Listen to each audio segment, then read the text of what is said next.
अवसर पर ढाका में तैनात पाकिस्तान के उप उच्चायुक्त कामरान धांगल मुख्य अतिथि के रूप में मौजूद थे। ढाका में प्रोग्राम हुआ। इस दौरान जिन्ना को याद किया गया और मांग की गई कि मुजीबुर रहमान की जगह मोहम्मद अली जिन्ना को बांग्लादेश का राष्ट्रपिता घोषित कर दिया जाए। कार्यक्रम में हिंदुओं की पूजा पर पाबंदी लगा दी गई। आतंकवादियों को जेल से रिहा किया जा रहा है। पहली बार जिन्ना की मौत की बरसी मनाई गई। और मोहब्बत की हुंदी चले आज दी वीडियो का टाइटल है जी Indian media shocked Bangladesh celebrate Quaide Azam death anniversary. Indian media on Pakistan and Bangladesh. Let's watch this video out and की है इंडियन मीडिया का रिएक्शन देखने का मज़ा ही कुछ हो रहा है क्योंकि यही भी अपने आप में एक एंटरटेनमेंट ही होता है। सो आओ देखिए। Welcome to the channel, my name is Simran Singh and you are watching Punjabi reel TV. Bangladesh में तख्ता पलट के बाद हर रोज कोई ना कोई हैरान कर देने वाली खबर सामने आ रही है, लेकिन इस बार जो बांग्लादेश से खबर सामने आई है उसने भारत की चिंता बढ़ा दी है। बांग्लादेश के इतिहास में पहली बार पाकिस्तान के संस्थापक मोहम्मद अली जिन्ना की बरसी मनाई गई। इतना भारत की चिंता क्यों बढ़ गई? नहीं, इस कार्यक्रम के दौरान उर्दू में जिन्ना की कविताएं भी पढ़ी गई और कसीदे गढ़े गए। इस कार्यक्रम का आयोजन नवाब सलीमुल्लाह अकादमी की ओर से किया गया था। बांग्लादेश का जन्म ही बांग्ला भाषा पर उर्दू थोपने के खिलाफ हुआ था, लेकिन आज उसी बांग्लादेश में उर्दू भाषा में जिन्ना के कसीदे पढ़े जा रहे हैं। ढाका में पाकिस्तान के जनक मोहम्मद अली जिन्ना की 76वीं बरसी मनाई गई। 11 सितंबर की दोपहर में ढाका नेशनल प्रेस क्लब में मोहम्मद अली जिन्ना की 76वीं पुण्यतिथि मनाने के लिए आयोजित एक समारोह में चर्चा के सत्र के साथ साथ उर्दू गाने और कविताएं प्रस्तुत की गई। इस कार्यक्रम में मोहम्मद अली जिन्ना के जन्म से लेकर उनकी मृत्यु तक उनके जीवन की अलग अलग घटनाओं का वर्णन किया गया। इस अवसर पर ढाका में तैनात पाकिस्तान के उप उच्चायुक्त कामरान धांगल मुख्य अतिथि के रूप में मौजूद थे। 50 साल बाद बांग्लादेश फिर से पाकिस्तान बनने की राह पर है। ढाका में पहली हाय मतलब एडा वड्डा क्लेम कर दिंदे ना यार, ये ਜਿਹੜੇ संवाददाता ਹੁੰਦੇ ਆ, पत्रकार ਹੁੰਦੇ ਆ, रिपोर्टर ਹੁੰਦੇ ਆ, जर्नलिस्ट ਹੁੰਦੇ ਆ, सदके जावां ਤੁਹਾਡੇ ਤੋਂ। मतलब स्टूडियो 'ਚ बैठे ही बैठे ਜਾਂ रिपोर्टिंग ਕਰਦੇ ਹੀ ਇਹ पूरी दुनिया ਦਾ जो मतलब काया पलट कर सकते हैं। ਇਹ एडी ताकत है ਇਹਨਾਂ 'ਚ। मोहम्मद अली जिन्ना की बरसी मनाई गई। जिन्ना की मौत के 76 साल पूरे होने के मौके पर ढाका में प्रोग्राम हुआ। इस दौरान जिन्ना को याद किया गया और मांग की गई कि मुजीबुर रहमान की जगह मोहम्मद अली जिन्ना को बांग्लादेश का राष्ट्रपिता घोषित कर दिया जाए। कार्यक्रम में पाकिस्तान के बांग्लादेश में डेप्यूटी हाई कमिश्नर कामरान धंगल और मोहम्मद यूनुस सरकार से जुड़े हुए कई लोग भी शामिल हुए। 5 अगस्त को तख्ता पलट के बाद बांग्लादेश कैसे पाकिस्तान बन चुका है ऐसे समझिए। कट्टरपंथी जमाते इस्लामी पर बैन हटा दिया गया। हिंदुओं के खिलाफ जबरदस्त हिंसा हो रही है। हिंदुओं की पूजा पर पाबंदी लगा दी गई। आतंकवादियों को जेल से रिहा किया जा रहा है। पहली बार जिन्ना की मौत की बरसी मनाई गई। सीरियसली हिंदुओं की पूजा ते रोक लगा दी? सच्ची जो ये होया था बहुत गलत होया भाई। मुजीबुर रहमान की कई प्रतिमाएं तोड़ दी गई। बांग्लादेश में शेख मुजीबुर रहमान को राष्ट्रपिता का दर्जा दिया जाता है। मुजीबुर रहमान बांग्लादेश के पूर्व प्रधानमंत्री शेख हसीना के पिता थे। बांग्लादेश अपने इतिहास के सबसे नाजुक दौर में है, इसलिए ऐसा माना जा रहा है कि अगर हालात ऐसे ही रहे तो बांग्लादेश की विरासत सिर्फ इतिहास के पन्नों में ही मिलेगी। इस बीच कार्यक्रम में उर्दू में बोलते हुए एक व्यक्ति का वीडियो भी सोशल मीडिया पर तेजी से वायरल हो रहा है। कई लोगों ने उस वीडियो को शेयर किया है। 1 मिनट और 17 सेकंड के इस वायरल वीडियो में शख्स उर्दू में कह रहा है कि 15 से 16 साल बाद हम यहाँ उर्दू बोल रहे हैं और कार्यक्रम में हिस्सा ले सकते हैं। इस कार्यक्रम के आयोजकों को हृदय से धन्यवाद। मीरपुर मोहम्मदपुर हमारे बाप दादाओं का निवास स्थान रहा है। वे पाकिस्तान के लिए मरे। ये देश भारत से अलग होकर पाकिस्तान बना। शख्स आगे कहता है कि मोहम्मद अली जिन्ना के बिना एशियाई महाद्वीप में मुसलमानों के लिए कोई देश नहीं होता।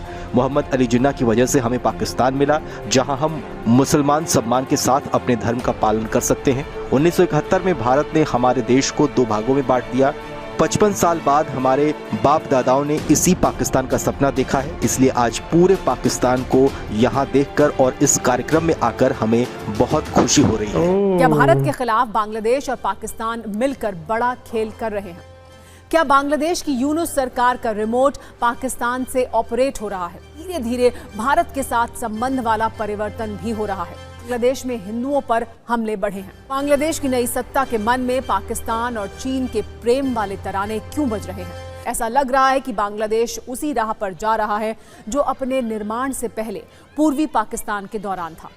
यहाँ नोट करने वाली बात यह है कि शेख हसीना सरकार में बांग्लादेश का झुकाव चीन से ज्यादा भारत की तरफ था। क्या मोहम्मद यूनुस की सत्ता पर अब पाकिस्तान प्रेमी गैंग का फुल कंट्रोल है? बांग्लादेश की सत्ता में ਯਾਰ ਮੈਂ ਨਾ ਅੱਜ ਕੱਲ੍ਹ ਦੀਆਂ ਖਬਰਾਂ ਸੁਣ ਕੇ ਇੰਨਾ ਹੈਰਾਨ ਹੁੰਦਾ ਵੀ ਚਲੋ ਜੋ ਵੀ ਬੰਦਾ ਗਲਤ ਆ ਸਹੀ ਆ ਉਹ ਵੱਖਰੀ ਗੱਲ ਹੁੰਦੀ ਹੈ। ਇੱਕ ਨਿਊਜ਼ ਐਂਕਰ ਦਾ ਕੰਮ ਹੁੰਦਾ ਖਬਰ ਦੱਸਣੀ, ਨਾ ਕਿ ਕਿਸੇ ਦਾ ਪੱਖ ਲੈ ਕੇ ਖਬਰ ਦੱਸਣੀ। ਮੈਂ ਯਾਰ ਦੂਰਦਰਸ਼ਨ ਦੀਆਂ ਖਬਰਾਂ ਸਭ ਤੋਂ ਬੈਸਟ ਹੁੰਦੀਆਂ ਸੀ, ਜਿਨ੍ਹਾਂ ਨੇ ਬੈਠ ਕੇ ਆਰਾਮ ਨਾਲ ਖਬਰ ਪੜ੍ਹ ਕੇ ਦੱਸਣੀ ਹੈ। ਉਹ ਉਹਨਾਂ ਦੀਆਂ ਗੱਲਾਂ ਤੋਂ, ਉਹਨਾਂ ਦੀ ਸਟੇਟਮੈਂਟਸ ਤੋਂ ਇਹ ਨਹੀਂ ਲੱਗਦਾ ਸੀ ਕਿ ਉਹ ਕਿਸੇ ਦਾ ਪੱਖ ਲੈ ਰਹੇ ਆ। ਇੱਕ ਜਰਨਲਿਸਟ ਹਮੇਸ਼ਾ ਅਨਬਾਇਸਡ ਹੋਣਾ ਚਾਹੀਦਾ, ਪਰ ਜਿੱਥੇ ਕੋਈ ਹਿੰਸਾ ਹੋ ਰਹੀ ਹੈ, ਕੁਛ ਹੋ ਰਿਹਾ, ਉਹ ਮੈਟਰ ਵੱਖਰੇ ਹੈ, ਠੀਕ ਹੈ, ਉੱਥੇ ਬਿਲਕੁਲ ਸਾਈਡ ਲੈਣੀ ਬਣਦੀ ਹੈ।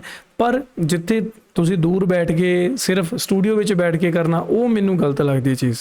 कैसे पाकिस्तान का प्रभाव बढ़ रहा है, इस हाल की कुछ घटनाएं हैं जिन्हें आप बांग्लादेश के पाकिस्तान प्रेम वाले सबूत के तौर पर भी समझ सकते हैं। बांग्लादेश में जमात इस्लामी पर लगी पाबंदी हटाई गई थी। पाकिस्तान के साथ 1971 का मसला सुलझाने की बात की थी। सवाल है कि आखिर ये रिश्ता क्या कहलाता है? हुकूमत ढाका में पहली बार बानी पाकिस्तान कायद आज़म मोहम्मद अली जिन्ना की बरसी मनाई गई। कायद आज़म को शानदार खिराज अकीदत पेश किया गया। इस तकरीब में उर्दू गीत और शायरी पेश की गई। तकरीब से खिताब करते हुए मुकर्रिरीन का कहना था, कायद आज़म के बगैर पाकिस्तान बनना मुमकिन न था। तकरीब का इनेकाद नेशनल प्रेस क्लब में हुआ, जिसमें मोहम्मद अली जिन्ना की जिंदगी, पैदाइश से लेकर उनकी वफात तक के मुख्तलिफ वाक़यात का खाका पेश किया गया। इस तकरीब में Pakistani deputy high commissioner Kamran Dhangal ने खुसूसी शिरकत की।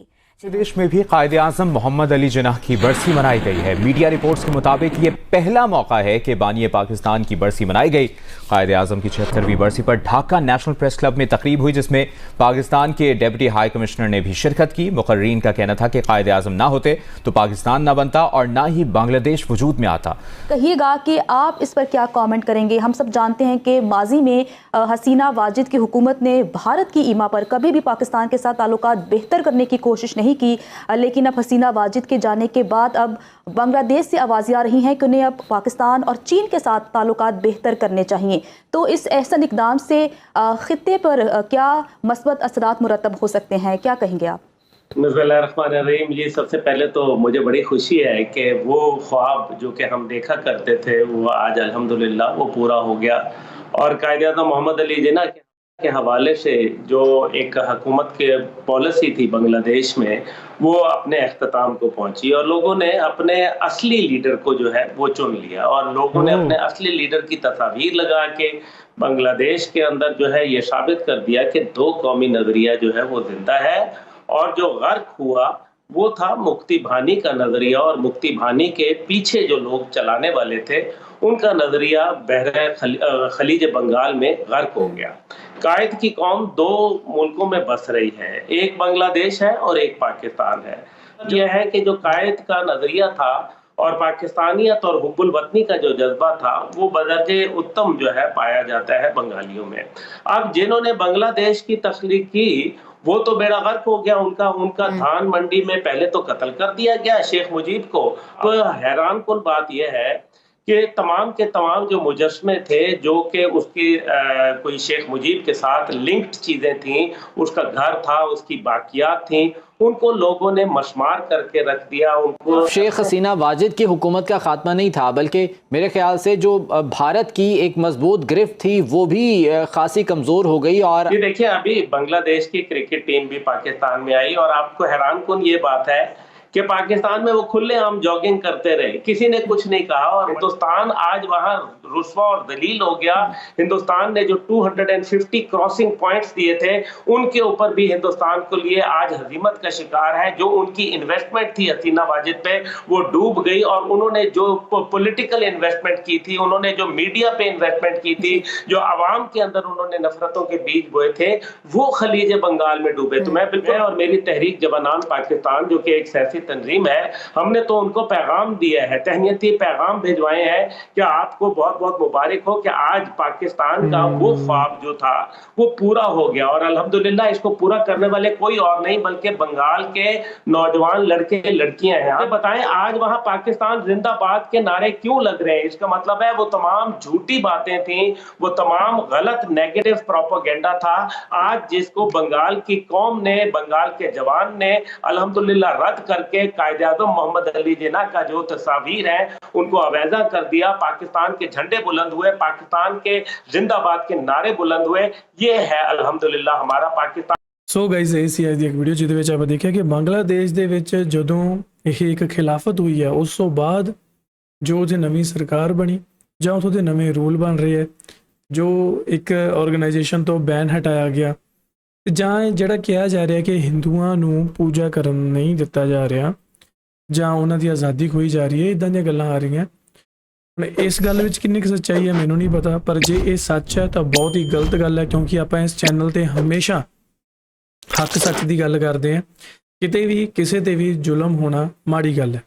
ਦੂਜੀ ਗੱਲ, ਬੰਗਲਾਦੇਸ਼ ਦੇ ਵਿੱਚ ਜਿਹੜਾ ਹੁਣ ਇਹ ਚੀਜ਼ਾਂ ਹੋਈਆਂ ਉਹਦੇ ਵਿੱਚ ਕਈਆਂ ਦਾ ਜਾਨੀ ਮਾਲੀ ਨੁਕਸਾਨ ਹੋਇਆ ਜਿਹੜਾ ਕਿ ਨਹੀਂ ਹੋਣਾ ਚਾਹੀਦਾ ਸੀ, ਪਰ ਹੁਣ ਇਸ ਚੀਜ਼ ਤੋਂ ਪਾਕਿਸਤਾਨ ਦੇ ਲੋਕ ਕਾਫੀ ਖੁਸ਼ ਹੋਣਗੇ ਤੇ ਮੇਰੇ ਖਿਆਲ ਬਾਕੀਆਂ ਨੂੰ ਵੀ ਖੁਸ਼ ਹੋਣਾ ਚਾਹੀਦਾ ਹੈ, ਕਿਉਂਕਿ ਜੋ ਕਾਇਦੇ ਆਜ਼ਮ ਨੇ ਜਿਹੜਾ ਜੋ ਮੁਲਕ ਮੰਗੇ ਗਏ ਸੀ, ਜੋ ਮੁਲਕ ਬਣੇ ਸੀ, ਠੀਕ ਹੈ, ਈਸਟ ਔਰ ਵੈਸਟ ਪਾਕਿਸਤਾਨ, ਤਾਂ ਜਿਹੜਾ ਕਿ ਅੱਗੇ ਜਾ ਕੇ ਜਿਹਨੂੰ ਬੰਗਲਾਦੇਸ਼ ਵਿੱਚ ਸ਼ਿਫਟ ਕਰ ਦਿੱਤਾ ਗਿਆ, ਕਨਵਰਟ ਕਰ ਦਿੱਤਾ ਗਿਆ।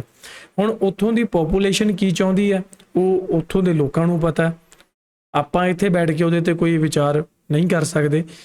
ਤਾਂ ਮੇਰੇ ਖਿਆਲ ਜੋ ਲੋਕ ਚਾਹੁੰਦੇ ਆ, ਜੋ ਮੈਜੋਰਟੀ ਚਾਹੁੰਦੀ ਹੈ, ਮੈਜੋਰਟੀ ਵਿਨਸ। ਸੋ ਜੋ ਮੈਜੋਰਟੀ ਚਾਹੁੰਦੀ ਹੈ ਉਹੀ ਚੀਜ਼ ਹੋਣੀ ਚਾਹੀਦੀ ਹੈ। ਕਿਹਾ ਜਾ ਰਿਹਾ ਕਿ ਕਾਫੀ ਸਾਲਾਂ ਦੇ ਬਾਅਦ ਉੱਥੇ ਉਰਦੂ ਬੋਲੀ ਗਈ ਹੈ ਸਟੇਜ ਦੇ ਉੱਪਰ, ਐਂਡ ਕਾਇਦੇ ਆਜ਼ਮ ਦੀ ਡੈਥ ਐਨੀਵਰਸਰੀ ਪਹਿਲੀ ਵਾਰੀ ਮਨਾਈ ਗਈ ਹੈ। So I think it's a big turning point of Bangladesh politics. ਤੇ ਇਹਦੇ ਨਾਲ ਹੋ ਸਕਦਾ ਕਿ ਬੰਗਲਾਦੇਸ਼ ਦੇ ਜਿਹੜੇ ਜੋ ਰਿਸ਼ਤੇ ਆ ਪਾਕਿਸਤਾਨ ਨਾਲ ਉਹ ਕਾਫੀ ਸੁਧਰਨ। ਮੈਂ ਕਮੈਂਟ ਸੈਕਸ਼ਨ ਵਿੱਚ ਅਕਸਰ ਦੇਖਿਆ ਕਿ ਪਾਕਿਸਤਾਨ ਦੇ ਲੋਕ ਬੰਗਲਾਦੇਸ਼ ਦੇ ਲੋਕਾਂ ਨੂੰ ਜਾਂ ਬੰਗਲਾਦੇਸ਼ ਨੂੰ ਬਹੁਤ ਪਸੰਦ ਕਰਦੇ ਆ, ਬਹੁਤ ਪਿਆਰ ਕਰਦੇ ਆ, ਕਿਉਂਕਿ ਉਹ ਪਾਕਿਸਤਾਨ ਦਾ ਹੀ ਅੰਗ ਹੈ। ਅਸਲ ਦੇ ਵਿੱਚ ਇਹ ਸਾਰੇ ਹੀ ਹਿੰਦੁਸਤਾਨ ਦੇ ਅੰਗ ਨੇ ਜਿਹੜੇ ਕਿ ਵਿਛੜ ਕੇ 2 ਜਾਂ 3 ਹਿੱਸਿਆਂ ਵਿੱਚ ਵੰਡੇ ਗਏ, ਠੀਕ ਹੈ। ਤਾਂ ਹੁਣ ਜਿਵੇਂ ਹੁੰਦਾ ਨਾ ਕਿ ਘਰ ਵਿੱਚ 2 ਭਰਾ ਹੁੰਦੇ ਆ, 3 ਭਰਾ ਹੁੰਦੇ ਆ, ਚਾਹੇ ਜਦੋਂ ਉਹਨਾਂ ਦਾ ਵੰਡਈਆ ਹੋ ਜਾਂਦਾ ਤਾਂ ਉਸ ਤੋਂ ਬਾਅਦ ਤਾਂ ਘੱਟੋ ਘੱਟ ਸਾਰੇ ਸੁਖੀ ਰਹਿਣ ਆਪੋ ਆਪਣੇ ਘਰਾਂ ਦੇ ਵਿੱਚ। ਸੋ ਉਹ ਚੀਜ਼ ਹੈ ਕਿ ਹੁਣ ਜੇਕਰ ਬਣ ਗਏ ਆ ਦੇਸ਼ ਤਾਂ ਘੱਟੋ ਘੱਟ ਉਹ ਇੱਕ ਦੂਜੇ ਨੂੰ ਖੁਸ਼ ਰਹਿਣ ਦੇਣ, ਕੋਈ ਵੀ ਕਿਸੇ ਦੇ ਵਿੱਚ ਵੀ ਟੰਗ ਨਾ ਅੜਾਵੇ। ਹਾਲਾਂਕਿ ਇਹ ਗੱਲਾਂ ਕਹਿਣੀਆਂ ਬਹੁਤ ਸੌਖੀਆਂ ਹੁੰਦੀਆਂ ਇੱਥੇ ਬੈਠ ਕੇ, ਪਰ ਜੀਓ ਪੋਲੀਟੀਕਲ ਜੋ ਪ੍ਰੈਸ਼ਰ ਹੈ ਉਹਨੂੰ ਮੇਨਟੇਨ ਕਰਕੇ ਰੱਖਣਾ, ਜੋ ਉਸ ਸਰਕਾਰ ਦੇ ਜੋ ਚੁਣੇ ਹੋਏ ਮਤਲਬ ਜੋ ਬੰਦੇ ਹੁੰਦੇ ਆ, ਜੋ ਨੇਤਾ ਹੁੰਦੇ ਆ, ਉਹਨਾਂ ਦੀ ਜ਼ਿੰਮੇਵਾਰੀ ਹੁੰਦੀ ਹੈ ਕਿ ਉਹਨੂੰ ਉਹਨਾਂ ਨੇ ਕਿਸ ਢੰਗ ਨਾਲ ਚਲਾਉਣਾ। ਸੋ ਇਹਦੇ ਵਿੱਚ ਉਹਨਾਂ ਦੀ ਨਾਕਾਮਯਾਬੀ ਹੁੰਦੀ ਹੈ ਜੇਕਰ ਉਹ ਸਹੀ ਢੰਗ ਨਾਲ ਸਹੀ ਜੋ ਸਿਸਟਮ ਹੈ ਉਹਨੂੰ ਨਹੀਂ ਲਾਗੂ ਕਰ ਸਕਦੇ। ਤਾਂ ਮੇਰੇ ਖਿਆਲ ਦੇ ਵਿੱਚ ਜੇਕਰ ਪਾਕਿਸਤਾਨ ਨਾਲ ਬੰਗਲਾਦੇਸ਼ ਦੇ ਹਾਲਾਤ ਸੁਧਰਦੇ ਆ ਤਾਂ ਇਹਦੇ ਵਿੱਚ ਕਾਫੀ ਸਾਰੇ ਇੰਡੀਅਨਸ ਹੈ ਜਿਹੜੇ ਖੁਸ਼ ਹੋਣਗੇ, ਬਟ ਉਹਨਾਂ ਵਿੱਚ ਕਾਫੀ ਸਾਰੇ ਇੱਦਾਂ ਦੇ ਵੀ ਹੋਣਗੇ ਜਿਹੜੇ ਸ਼ਾਇਦ ਕਹਿਣਗੇ ਕਿ ਇੱਦਾਂ ਨਹੀਂ ਹੋਣਾ ਚਾਹੀਦਾ। ਪਰ ਜਿਹੜੇ ਨਾਂ ਦੇ ਵਿੱਚ ਹੋਣਗੇ ਉਹ ਮੋਸਟਲੀ ਪੋਲੀਟਿਕਸ ਵਾਲੇ ਹੋਣਗੇ ਜਾਂ ਪੋਲੀਟਿਕਸ ਬੈਕਗਰਾਊਂਡ ਦੇ ਵਾਲੇ ਹੋਣਗੇ, ਜਾਂ ਜਿਹੜੇ ਮੋਸਟਲੀ ਪੋਲੀਟਿਕਸ ਵਿੱਚ ਇਨਵੋਲਵਡ ਹੁੰਦੇ ਆ ਉਹ ਹੋਣਗੇ। ਆਮ ਇਨਸਾਨ ਹਮੇਸ਼ਾ ਸ਼ਾਂਤੀ ਚਾਹੁੰਦਾ, ਚਾਹੇ ਉਹ ਪਾਕਿਸਤਾਨ ਦਾ ਹੋਵੇ, ਚਾਹੇ ਉਹ ਹਿੰਦੁਸਤਾਨ ਦਾ ਹੋਵੇ, ਚਾਹੇ ਉਹ ਬੰਗਲਾਦੇਸ਼ ਦਾ ਹੋਵੇ। ਸੋ ਇਹ ਸੀ ਅੱਜ ਦੀ ਇੱਕ ਵੀਡੀਓ। ਤੁਸੀਂ ਦੱਸੋ ਤੁਹਾਡੀ ਕੀ ਰਾਏ ਹੈ ਇਸ ਵੀਡੀਓ ਦੇ ਥੱਲੇ ਕਮੈਂਟ ਕਰਕੇ, ਐਂਡ ਹੋਰ ਕਿਹੜੀ ਵੀਡੀਓ ਦੀ ਰਿਐਕਸ਼ਨ ਕਰੀਏ, just do let me know in the comment section below. And ਤੁਸੀਂ ਬੰਗਲਾਦੇਸ਼ ਨੂੰ ਪਸੰਦ ਕਰਦੇ ਹੋ, ਬੰਗਲਾਦੇਸ਼ੀਆਂ ਨੂੰ ਪਸੰਦ ਕਰਦੇ ਹੋ ਜਾਂ ਨਹੀਂ, ਥੱਲੇ ਕਮੈਂਟ ਕਰਕੇ ਦੱਸਿਓ। ਪਰ ਮੈਂ ਇਹਦੇ ਇਸ ਚੀਜ਼ ਨੂੰ ਐਪਰੀਸ਼ੀਏਟ ਜ਼ਰੂਰ ਕਰੂੰਗਾ, ਕਿਉਂਕਿ ਜਿਸ ਕਰਕੇ ਆਜ਼ਾਦੀ ਮਿਲੀ ਹੋਵੇ ਜੇਕਰ ਆਪਾਂ ਉਹਨੂੰ ਭੁੱਲ ਜਾਈਏ ਤਾਂ ਇਹ ਬਹੁਤ ਵੱਡੀ ਇੱਕ ਸੈਲਫਿਸ਼ਨੈਸ ਹੈ, ਠੀਕ ਹੈ। ਤੇ ਮੇਰੇ ਖਿਆਲ ਇਹ ਬਹੁਤ ਵਧੀਆ ਚੀਜ਼ ਸੀ ਕਿ ਉਹਨਾਂ ਨੇ ਕਾਇਦੇ ਆਜ਼ਮ ਨੂੰ ਯਾਦ ਕੀਤਾ ਤੇ ਉਹਨਾਂ ਦੀ ਡੈਥ ਐਨੀਵਰਸਰੀ ਨੂੰ ਸੈਲੀਬ੍ਰੇਟ ਕੀਤਾ। ਸੋ ਇਹ ਸੀ ਅੱਜ ਦੀ ਵੀਡੀਓ। ਜਾਣ ਤੋਂ ਪਹਿਲਾਂ ਮੈਨੂੰ ਜ਼ਰੂਰ ਦੱਸ ਕੇ ਜਾਇਓ ਕਿ ਵੀਡੀਓ ਕਿੱਦਾਂ ਲੱਗੀ। ਐਂਡ ਆਪਾਂ 2 ਟ੍ਰੇਲਰਸ ਤੇ ਰਿਐਕਸ਼ਨ ਕੀਤਾ ਆਲਰੇਡੀ, ਇੱਕ ਦੁਨੀਆਪੁਰ, ਇੱਕ ਸ਼ਾਹਕੋਟ। ਦੋਨੋਂ ਵੀਡੀਓਜ਼ ਤੁਸੀਂ ਦੇਖ ਸਕਦੇ ਹੋ, ਇੱਥੇ ਆਈ ਬਟਨ 'ਚ ਆ ਰਹੀਆਂ, ਜਾ ਕੇ ਦੇਖੋ ਜੀ। Till then make sure you hit that subscribe.